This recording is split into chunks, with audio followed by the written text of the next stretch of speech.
ಜಾತಿ ಗಣತಿಯ ವರದಿಯ ಬಗ್ಗೆ ಈಗಾಗಲೇ ಸಚಿವ ಸಂಪುಟ ಸಭೆ ಮಾಡಲಾಗಿತ್ತು, ಟೇಬಲ್ ಕೂಡ ಮಾಡಲಾಗಿತ್ತು. ಇದೀಗ ಸದ್ಯಕ್ಕೆ ಯಾವುದೇ ತೀರ್ಮಾನ ಇಲ್ಲ. ಜಾತಿ ಗಣತಿ ವರದಿ ಅನುಷ್ಠಾನ ಮಾಡೋದ್ರ ಬಗ್ಗೆ ಸದ್ಯಕ್ಕಂತೂ ಯಾವುದೇ ತೀರ್ಮಾನ ಇಲ್ಲ ಅನ್ನುವಂತಹ ಮಾಹಿತಿ ಲಭ್ಯ ಆಗ್ತಾ ಇದೆ. ಈಗ ದೊಡ್ಡ ಮಟ್ಟದ ಸಂಚಲನಕ್ಕೆ ಕಾರಣ ಆಗಿತ್ತು, ಒಂದಷ್ಟು ರೀತಿಯ ಆಕ್ರೋಶ ವ್ಯಕ್ತ ಆಗ್ತಾ ಇತ್ತು. ಜಾತಿ ಗಣತಿಯನ್ನ ಜಾರಿ ಮಾಡ್ತಾರಾ, ಅನುಷ್ಠಾನಕ್ಕೆ ತರ್ತಾರಾ? ಮಹದೇಶ್ವರ ಬೆಟ್ಟದಲ್ಲಿ ನಡೀತಾ ಇರುವಂತಹ ಸಭೆಯಲ್ಲಿ ಈ ತೀರ್ಮಾನವನ್ನ ಕೈಗೊಳ್ಳಲಾಗಿದೆ. ಸಚಿವರ ಅಭಿಪ್ರಾಯವನ್ನ ಸಂಗ್ರಹ ಮಾಡಿದ್ದಾರೆ ಸಿಎಂ ಸಿದ್ದರಾಮಯ್ಯ ಅವರು. ಈಗಾಗಲೇ ಒಂದೊಂದು ಸಮುದಾಯದವರು ತಮ್ಮ ಜಾತಿಗೆ ಸಂಬಂಧಪಟ್ಟ ಹಾಗೆ ಆಕ್ರೋಶವನ್ನು ವ್ಯಕ್ತಪಡಿಸ್ತಾ ಇದ್ದಾರೆ, ವಿಚಾರಗಳನ್ನು ಹೇಳ್ತಾ ಇದ್ದಾರೆ, ಇಕ್ಕಟ್ಟಿಗೆ ಸಿಲುಕಿದ್ದಾರೆ. ಅದರಲ್ಲೂ ಪ್ರಮುಖವಾಗಿ ಕಾಂಗ್ರೆಸ್ನ ಶಾಸಕರುಗಳೇ, ನಾಯಕರುಗಳೇ ಇಲ್ಲಿ ಒಂದಷ್ಟು ಆಕ್ರೋಶವನ್ನ ವ್ಯಕ್ತಪಡಿಸಿದ್ರು. ಇದೀಗ ಸಚಿವರ ಅಭಿಪ್ರಾಯವನ್ನ ಸಂಗ್ರಹಿಸಿದ್ದಾರೆ ಸಿಎಂ ಸಿದ್ದರಾಮಯ್ಯ ಅವರು. ತಮ್ಮ ಸಮುದಾಯಕ್ಕೆ ಏನ್ ಹೇಳೋದು, ಪಕ್ಷನ ಅಥವಾ ಸಮುದಾಯನ ಅನ್ನುವಂತಹ ಅಡಕತ್ತಲೆಯಲ್ಲಿ ಸಿಕ್ಕಾಕೊಂಡಿದ್ರು. ಆದ್ರೆ ಇದೀಗ ಜಾತಿ ಗಣತಿ ವರದಿಯ ಬಗ್ಗೆ ಯಾವುದೇ ತೀರ್ಮಾನ ಇಲ್ಲ ಅನ್ನುವಂತಹ ಒಂದು ನಿರ್ಧಾರಕ್ಕೆ ಬಂದ ಹಾಗೆ ಕಾಣಿಸ್ತಾ ಇದೆ. ಈ ಸಚಿವ ಸಂಪುಟ ಸಭೆಯಲ್ಲಿ ಸಚಿವರ ಅಭಿಪ್ರಾಯವನ್ನ ಸಂಗ್ರಹ ಮಾಡ್ತಾ ಇದ್ದಾರೆ ಸಿಎಂ ಸಿದ್ದರಾಮಯ್ಯ. ಈಗ ಕೆಲವರು ಹೇಳ್ತಾ ಇದ್ರು ನಾವು ಪ್ರೈವೇಟ್ ಆಗಿ ಸಮೀಕ್ಷೆಗಳನ್ನ ಮಾಡಿಸ್ತೀವಿ ಅಂತ ಹೇಳಿ, ಇನ್ನು ಕೆಲವರು ಹೇಳ್ತಾ ಇದ್ರು ನಮ್ಗೆ ಇದರಲ್ಲಿ ಕಡಿಮೆ ಆಗಿದೆ ಜನಸಂಖ್ಯೆ ಅಂತ ಹೇಳಿ.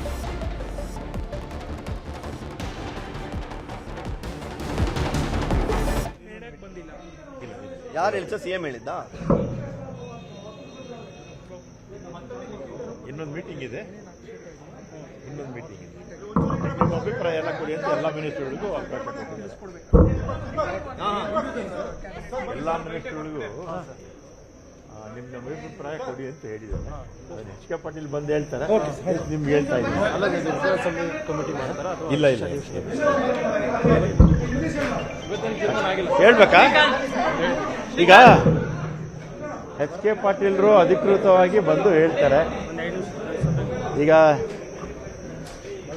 ಸಂಪುಟ ಸಭೆ ಮುಗೀತು, ಮತ್ತು ನಮ್ಮ ಎಲ್ಲರ ಅಭಿಪ್ರಾಯಗಳನ್ನು, ಎಲ್ಲ ಸಚಿವರ ಅಭಿಪ್ರಾಯಗಳನ್ನು ಕೊಡಿ ಅಂತ ಕೇಳಿದ್ದಾರೆ.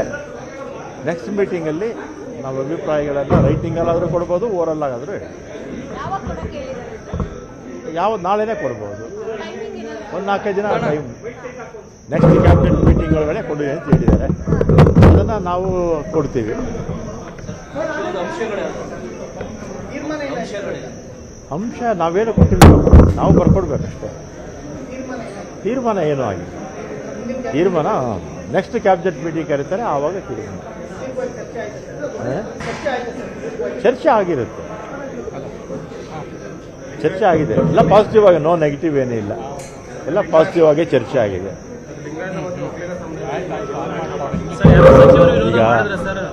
ಈಗ ವಿರೋಧ ಪರ ಅನ್ನೋ ಪ್ರಶ್ನೆ ಬರೋದಿಲ್ಲ ಅಲ್ಲಿ.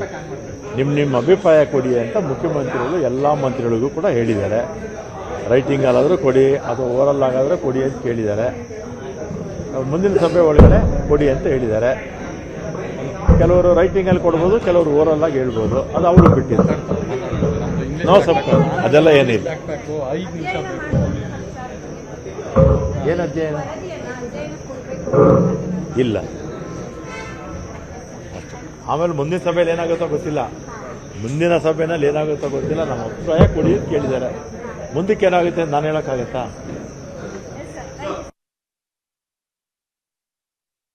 ಈಗಾಗಲೇ ಸಚಿವರಾಗಿರುವಂತಹ ರಾಮಲಿಂಗಾರೆಡ್ಡಿ ಅವರು ಹೇಳ್ತಾ ಇದ್ದಾರೆ, ಸದ್ಯಕ್ಕಂತೂ ಯಾವುದೇ ರೀತಿಯ ತೀರ್ಮಾನ ಆಗಿಲ್ಲ. ಸಿಎಂ ಹೇಳಿದ್ದಾರೆ ನಿಮ್ಮ ಅಭಿಪ್ರಾಯಗಳನ್ನ ನಮಗೆ ಕೊಡಿ ಅಂತ ಹೇಳಿದ್ದಾರೆ. ಈ ವಿಚಾರಕ್ಕೆ ಸಂಬಂಧಪಟ್ಟಾಗಿ ನಿಮ್ಮ ಅಭಿಪ್ರಾಯಗಳು ಏನಿದೆ ಆ ಅಭಿಪ್ರಾಯಗಳನ್ನ ನಮಗೆ ತಿಳಿಸಿ ಅಂತ ಹೇಳಿದ್ದಾರೆ. ಮುಂದಿನ ಸಚಿವ ಸಂಪುಟ ಸಭೆ ಇದೆಯಲ್ಲ ಮಹದೇಶ್ವರ ಬೆಟ್ಟದಲ್ಲಿ, ಆ ಒಂದು ಸಭೆಯಲ್ಲಿ ತೀರ್ಮಾನವನ್ನ ಮಾಡೋದಕ್ಕೆ ಇದೀಗ ನಿರ್ಧಾರವನ್ನ ಮಾಡಲಾಗಿದೆ. ಸದ್ಯಕ್ಕಂತೂ ಮೊನ್ನೆ ಕೂಡ ಈ ವಿಚಾರದಲ್ಲಿ ಮಂಡನೆ ಆಯಿತು. ಮಂಡನೆ ಆದ ಬಳಿಕ ಅವರಿಗೆಲ್ಲ ಪ್ರತಿಗಳನ್ನ ಕೊಡಲಾಯಿತು. ಪ್ರತಿಗಳನ್ನ ಕೊಟ್ಟ ಬಳಿಕ ಅವರ ಅಭಿಪ್ರಾಯವನ್ನ ಪಡ್ಕೊಳ್ಳೋದಕ್ಕೆ ದಿನಾಂಕ ಇವತ್ತು ನಿಗದಿ ಆಯಿತು.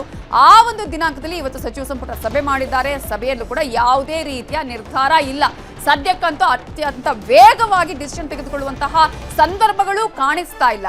ಕಾರಣ ಸಚಿವರುಗಳಲ್ಲಿ, ಅವರ ಶಾಸಕರುಗಳಲ್ಲಿ ಒಂದಷ್ಟು ಆಕ್ರೋಶ ಇದೆ, ಅಸಮಾಧಾನ ಇದೆ.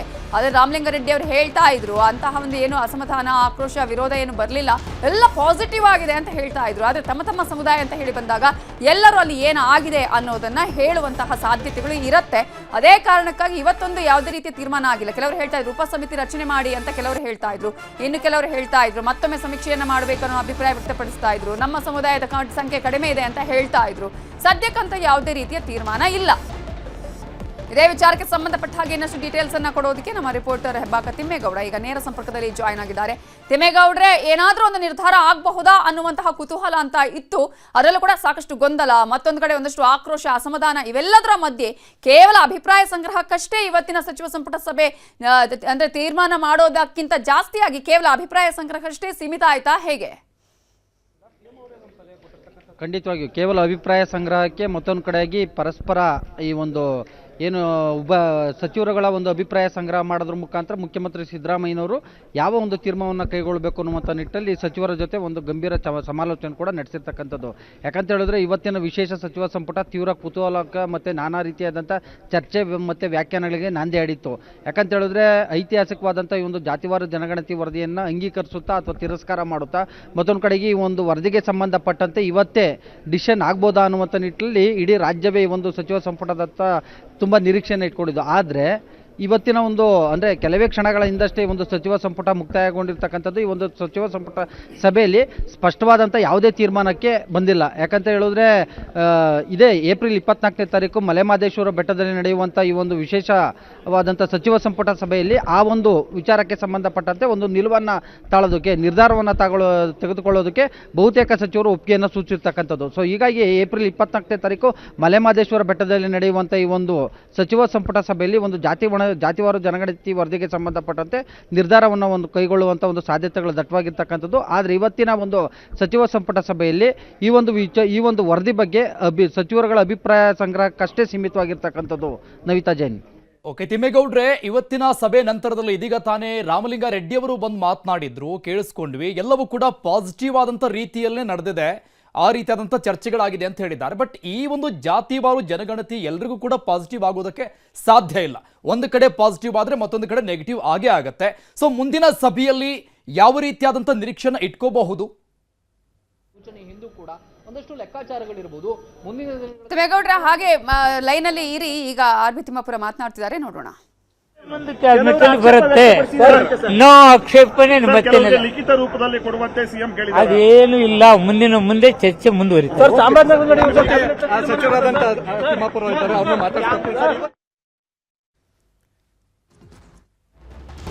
ಆರ್ ಬಿ ತಿಮ್ಮಾಪುರ ಅವರು ಮಾತಾಡ್ತಾ ಹೇಳ್ತಾ ಇದ್ರು, ಆ ರೀತಿ ಯಾವುದೇ ರೀತಿಯ ನಿರ್ಧಾರ ಆಗಿಲ್ಲ, ಎಲ್ಲರೂ ಕೂಡ ಒಂದ್ ಲೈನ್ ಹೇಳ್ತಾ ಇದ್ದಾರೆ, ಆ ರೀತಿಯ ತೀರ್ಮಾನ ಆಗಿಲ್ಲ ಅಂತ ಹೇಳಿ. ಯಾಕಂದ್ರೆ ಆಲ್ರೆಡಿ ಜೇನುಗುಡಿಗೆ ಕಲ್ಲೆಸೆಯುವಂತಹ ಪ್ರಯತ್ನ ಆಗಿದೆ ಸರ್ಕಾರದ ಕಡೆಯಿಂದ. ಇಂತಹ ಸಂದರ್ಭದಲ್ಲಿ ಮತ್ತೆ ಜನರ ವಿರೋಧವನ್ನು ವ್ಯಕ್ತಪಡಿಸೋದು ಒಬ್ಬೊಬ್ಬರೇ ಸಚಿವರು ಬರ್ತಾ ಇದ್ದಾರೆ ಇದೀಗ.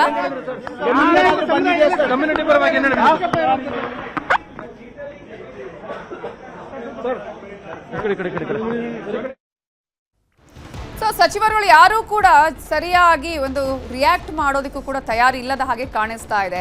ಯಾಕಂದ್ರೆ ಏನ್ ಹೇಳಿದ್ರೆ ಏನಾಗುತ್ತೋ ಅನ್ನುವಂತಹ ಆತಂಕ ಕೂಡ ಅವರಲ್ಲೂ ಇದ್ದ ಹಾಗೆ ಕಾಣಿಸ್ತಾ ಇದೆ. ಆದ್ರೆ ಈಗ ಸಚಿವರುಗಳ ಅಭಿಪ್ರಾಯವನ್ನ ಸಂಗ್ರಹ ಮಾಡಿದ್ದಾರೆ ಸಿಎಂ ಸಿದ್ದರಾಮಯ್ಯ ಅವರು. ಸುಧಾಕರ್ ಇದ್ದಾರೆ. ಅಪೂರ್ಣ ಆಗಿದೆ. ಏನ್ ಚರ್ಚೆಗೆ ಎಲ್ಲ ವಿಶ್ವಾಸಕ್ಕೆ ಬಂದಿಲ್ಲ, ಎಲ್ಲಾರ್ದು ಒಟ್ಟೆ ಅಭಿಪ್ರಾಯ ಇದೆ. ಚರ್ಚೆ ಅಪೂರ್ಣ ಇದೆ. ಎಚ್.ಕೆ. ಪಾಟೀಲ್ ಅವರು ಬ್ರೀಫ್ ಮಾಡ್ತಾರೆ. ಫೈನಲ್ ಆಗಿ ಇದು ಬರೋ ಕ್ಯಾಬಿನೆಟ್ ಅಲ್ಲಿ ತೀರ್ಮಾನ ಆಗುತ್ತೆ ಸರ್. ಇನ್ನು ಅಪೂರ್ಣ ಆಗಿದೆ. ಅಪೂರ್ಣ ಸರ್, ಪ್ರಬಲ ಜಾತಿಗಳ ವಿರುದ್ಧವಾಗಿ ಈ ಒಂದು ವರದಿ ಬಂದಿದೆ ಅಂತ ಒಂದು ಯಾವುದು ಆ ರೀತಿ ಯಾವುದು ಅಸಮಾಧಾನ ಇಲ್ಲ. ಚರ್ಚೆ ಅಪೂರ್ಣ ಆಗಿದೆ. ನೆಕ್ಸ್ಟ್ ಕ್ಯಾಬಿನೆಟ್ ಅಲ್ಲಿ ನೂರು ಸೊ ಎಲ್ಲರೂ ಕೂಡ ಹೇಳೋದು ಒಂದೇ ಲೈನು. ಒಂದ್ ಕಡೆ ಕೆಲವರು ಇನ್ನೂ ಕೂಡ ರಿಯಾಕ್ಟ್ ಮಾಡೋದಕ್ಕೆ ತಯಾರಿಲ್ಲ, ಕೆಲವರು ಅಪೂರ್ಣ ಆಗಿದೆ ಅಂತ ಹೇಳ್ತಾರೆ. ಅಧ್ಯಯನ ಮಾಡ್ಕೊಂಡ್ ಬನ್ನಿ ಅಂತ ಹೇಳಿದ್ರು. ಅಧ್ಯಯನ ಮಾಡ್ಕೊಂಡು ಬಂದಿದ್ದಾರೆ ಕೆಲವರು. ಏನೇ ಇದ್ರು ಇವತ್ತು ನೋಡಿ, ಸಾಮಾಜಿಕ ನ್ಯಾಯ ಕೊಡಿಸೋದ್ರಲ್ಲಿ ಯಾರ್ದು ವಿರೋಧ ಇಲ್ಲ. ಕ್ಯಾಬಿನೆಟ್ ಒಳಗಡೆ ನಾವೇ ಇರ್ತೀವಲ್ಲ, ಯಾರ್ದು ವಿರೋಧ ಇಲ್ಲ. ಇವಾಗ ಏನಿದೆ, ಕಾನೂನು ಸಚಿವರು ಅವರು ತಮ್ಗೆ ಬ್ರೀಫ್ ಮಾಡ್ತಾರೆ. ಕಾನೂನು ಸಚಿವರು ಬ್ರೀಫ್ ಮಾಡ್ತಾರೆ. ಅಪೂರ್ಣ ಆಗಿದೆ, ಎಲ್ಲರೂ ಕಂಪ್ಲೀಟ್ ಆಗಿಲ್ಲ. ಮತ್ತೊಂದು ಸಚಿವ ಸಂಪುಟ ಸಭೆ ಯಾವಾಗ ಆಗುತ್ತೆ ಸರ್? ಮತ್ತೊಂದು ಸಚಿವ ಸಂಪುಟ ಸಭೆ ಮಾಡ್ತಾರಲ್ಲ, ನೆಕ್ಸ್ಟ್ ವೀಕ್ ಮಾತಾಡೋದು. ಚಾಮರಾಜನಗರದಲ್ಲಿ ಡಿಸೈಡ್ ಆಗುತ್ತೆ ನೋಡಿ, ಸಬ್ಜೆಕ್ಟ್ ಬಂದ್ಮೇಲೆ ಗೊತ್ತಾಗುತ್ತೆ. ನೆಕ್ಸ್ಟ್ ಸಬ್ಜೆಕ್ಟ್ ಅಲ್ಲಿ ಮಾತಾಡೋಣ ಅಂತ ಹೇಳಿದ್ದಾರೆ. ನೆಕ್ಸ್ಟ್ ಕ್ಯಾಬಿನೆಟ್ ಅಲ್ಲಿ ಡಿಸ್ಕಷನ್ ಬರ್ತದೆ. ವೈಜ್ಞಾನಿಕವಾಗಿ ಕೆಲವರು ಅನೇಕರ ವಿರೋಧ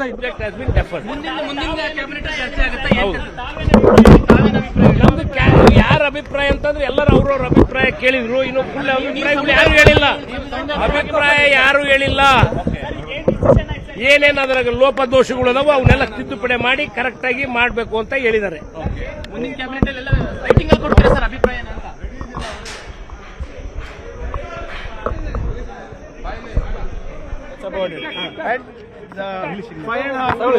have been surveyed in this report. Let us take it a while. We need some time to actually get this entire report reviewed thoroughly, and then we will take a decision.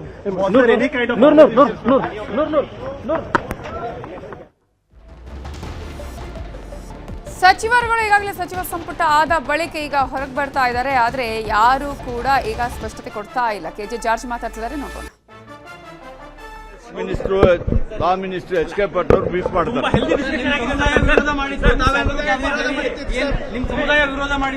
ನೋಡಿ, ಒಂದು ನಿಮಿಷ ಕೇಳಿ.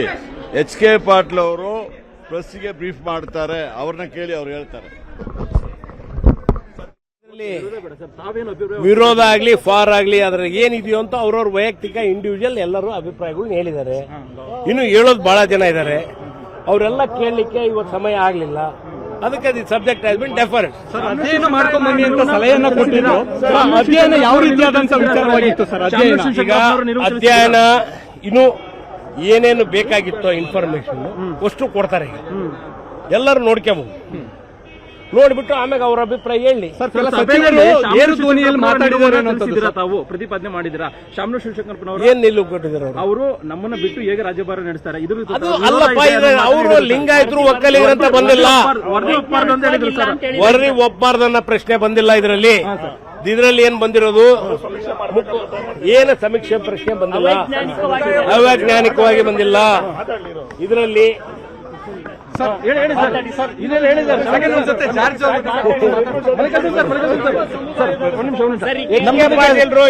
ನಮ್ ಜೊತೆಗೆ S S Mallikarjun ಮಾಡ್ತಾರೆ ನೋಡಪ್ಪ.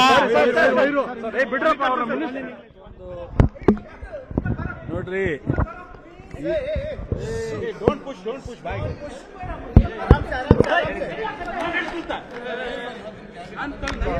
ನೋಡಪ್ಪ,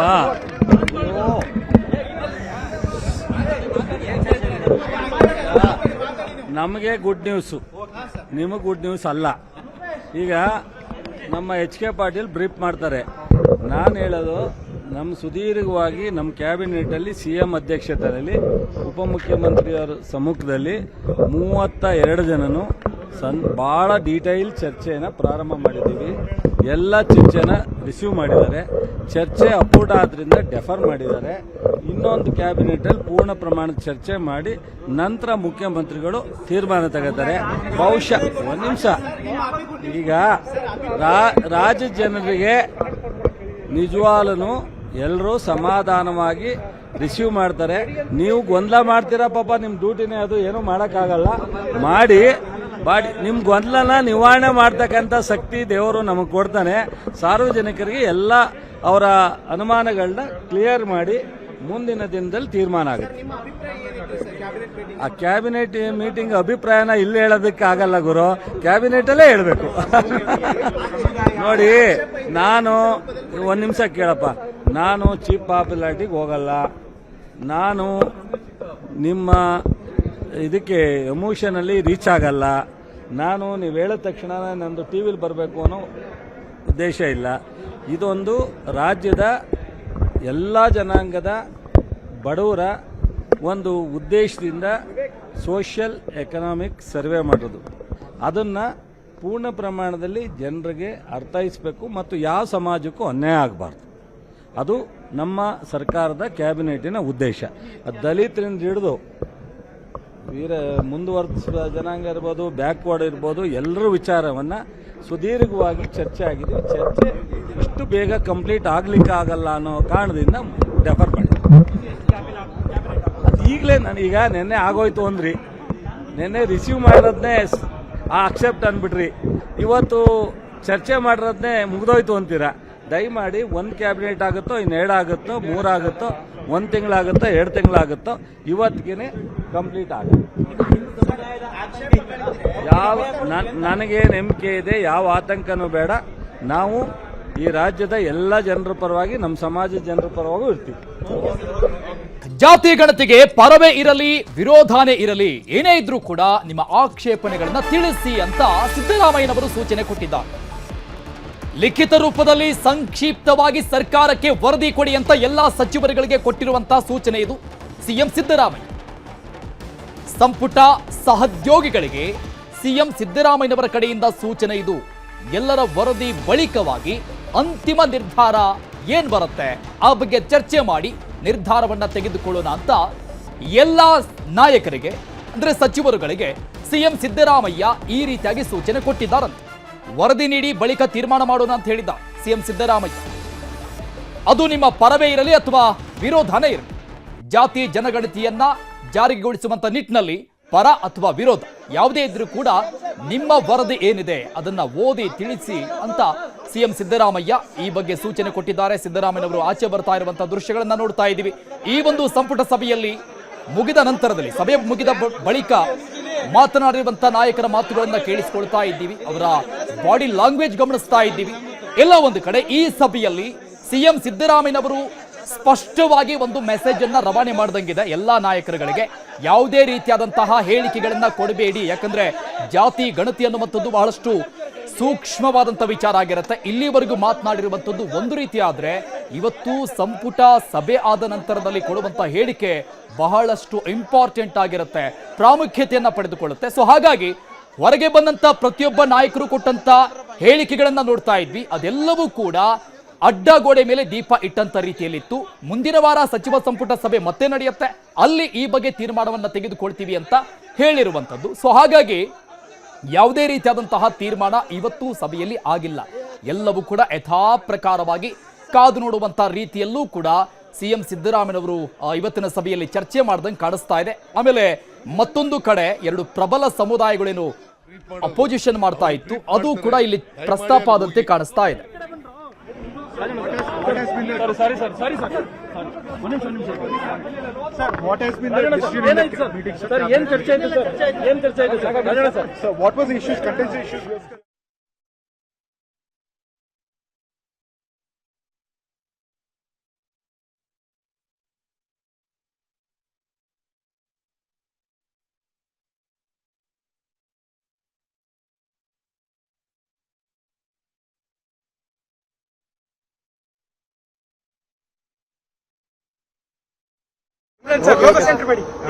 ಈಗಾಗಲೇ ಎಚ್.ಕೆ. ಪಾಟೀಲ್ರು ಪ್ರೆಸ್ ಕಾನ್ಫರೆನ್ಸ್ ನಲ್ಲಿ ವಿವರಗಳನ್ನ ಕೊಡ್ತಕ್ಕಂಥದ್ದು ಪ್ರಯತ್ನ ಇದೆ. ಕಾರ್ ಬಂದು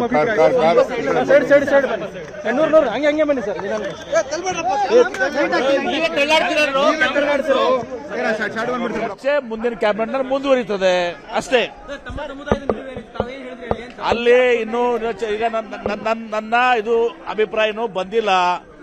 ಈಗ ಚರ್ಚೆ ಆಗ್ತಾ ಇದೆ, ಎಲ್ಲರೂ ತಮ್ಮ ತಮ್ಮ ಅಭಿಪ್ರಾಯಗಳನ್ನ ಹೇಳ್ತಾ ಇದ್ದಾರೆ. ಆ ಮುಂದಿನ ಕ್ಯಾಬಿನೆಟ್ ಅಲ್ಲಿ ಚರ್ಚೆ ಮುಂದುವರಿತದೆ. ಅದೆಲ್ಲ ನಾನು ಕ್ಯಾಬಿನೆಟ್ ನಾಗ ಏನ್ ಹೇಳಿದೆ ಅಂತ ಹೇಳಕ್ ಬರಲ್ಲ.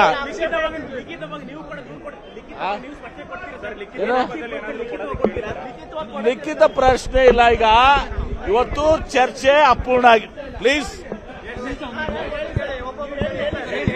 ಈಗ ಇಂದು ಸಂಪುಟ ಸಭೆಯಲ್ಲಿ ಚರ್ಚೆ ಆಯಿತು, ಚರ್ಚೆ ಅಪೂರ್ಣಗೊಂಡಿದೆ. ಮತ್ತೆ ಮುಂದಿನ ಕ್ಯಾಬಿನೆಟ್ ನಲ್ಲಿ ಚರ್ಚೆ ಮುಂದುವರಿತದೆ.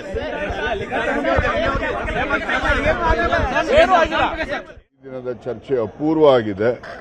ಅಪೂರ್ವವಾಗಿರ್ತಕ್ಕಂಥ ಚರ್ಚೆಯನ್ನ ಮುಂದುವರಿಸಿ ಮುಂದಿನ ಸಚಿವ ಸಂಪುಟದ ಸಭೆಯಲ್ಲಿ ಅಂತಿಮವಾದಂತ ನಿರ್ಣಯವನ್ನು ತೆಗೆದುಕೊಳ್ತೀವಿ. ಇಲ್ಲ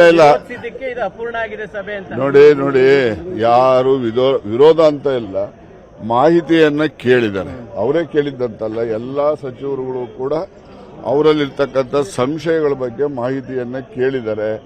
ಆ ಮಾಹಿತಿಗಳನ್ನ ಕೊಡ್ತಕ್ಕಂಥದ್ದಕ್ಕೆ ಇನ್ನು ಕಾಲಾವಕಾಶದ ಅಗತ್ಯತೆ ಇದೆ ಅಂತೇಳಿ ಮನಗಂಡು ಚರ್ಚೆ ಅಪೂರ್ಣ ಆಗಿದೆ. ಮುಂದಿನ ಸಚಿವ ಸಂಪುಟದ ಸಭೆಯಲ್ಲಿ ವಿಸ್ತೃತವಾದಂತಹ ಚರ್ಚೆ ಮುಂದುವರಿಯುತ್ತೆ. ಆ ನಂತರ ಅಂತಿಮ ನಿರ್ಣಯ ಆಗ್ತದೆ.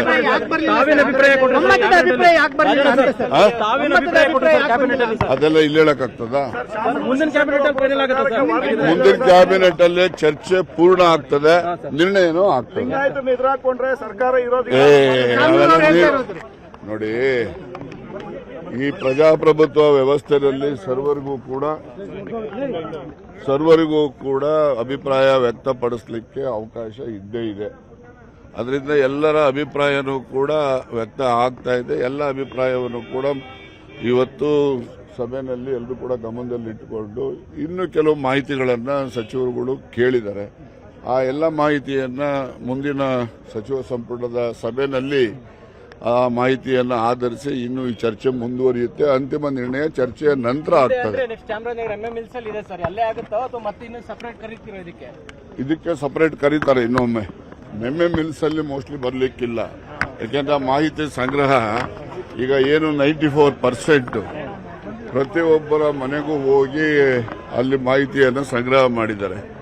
ಅದಕ್ಕೆ ಕೆಲವು ಜನ ಕೆಲವು ಮಾಹಿತಿಗಳನ್ನು ಕೇಳಿದ್ದಾರೆ.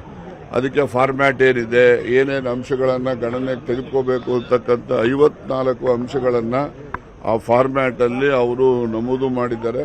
ಆ ಫಾರ್ಮ್ಯಾಟ್ ಅನ್ನು ಕೂಡ ಎಲ್ಲ ಸಾಫ್ಟ್ ಕಾಪಿನಲ್ಲಿ ಇದಾವೆ. ಯಾವ ಊರಿದ್ದು, ಯಾರ್ದು ವೈಯಕ್ತಿಕ, ನಿಮ್ಮದು ಬೇಕಾ ನಮ್ಮದು ಬೇಕಾ, ಯಾರ್ದು ಬೇಕು ಅಂತ ಕೇಳಿದ್ರೆ ಕೊಡುವಂತ ರೀತಿಯಲ್ಲಿ ನಾವು ಎಲ್ಲ ಕ್ರಮವನ್ನು ಕೂಡ ತೆಗೆದುಕೊಳ್ತಕ್ಕಂಥ